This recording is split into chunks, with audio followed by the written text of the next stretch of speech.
am so honored to be here, and I must tell you, having listened to Pastor Newell and hearing Kathleen Manning talk about the great history of this church, I must tell you that I want to be part of an effort to raise the final $250,000.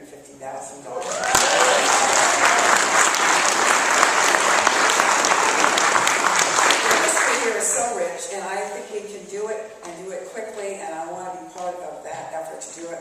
I'm already thinking about calling on our great friends in the labor community who are frankly not employed right now because there's not a lot of development going on, and I'm thinking, well, maybe we can get the materials donated, get the labor donated, and who knows, God willing, we'll have this Little Brown Church acting as the community asset that it deserves to be. So I am truly pleased to be here. You know, once this area was known as Salado Beach, and the congregation back then built what was known as the Little Brown Church. We've been hearing about this all afternoon. Clearly the names have changed, but the mission has not. It's not wavered, and the spirit of an inclusive community in service to God is as strong as ever. For those of you who don't remember what life was like 100 years ago, please note that only 14% of the homes in this country had bathtubs. And a coast-to-coast telephone call cost $11. Now, the equivalent in today's dollars would be $244.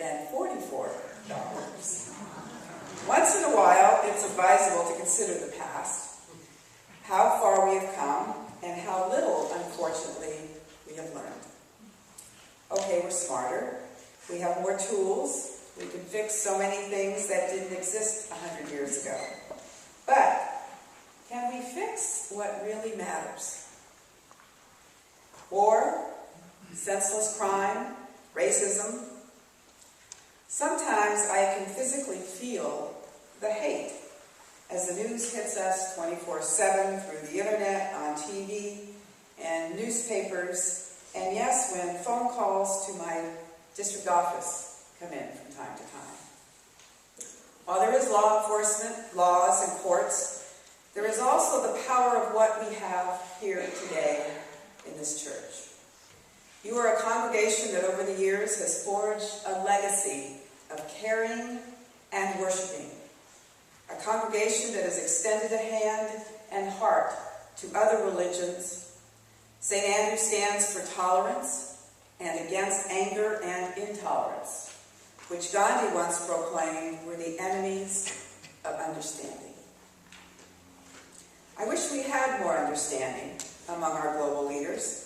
I wish we could do away with the hatred that leads to war. We've been in Iraq and Afghanistan now for 9 years, the longest war in the history of our country.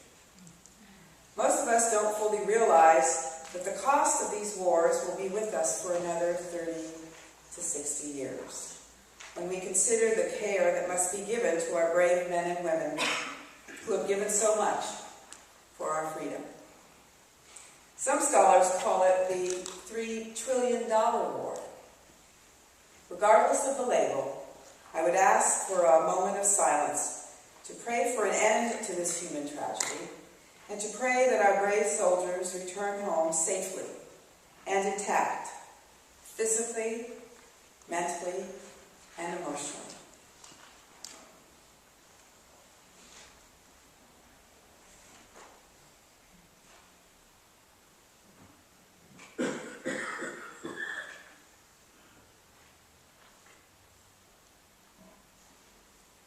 I want to thank you for inviting me to celebrate the last 100 years. Let us rejoice in the possibilities of the next 100 years, and with God's assistance, they will be peaceful years.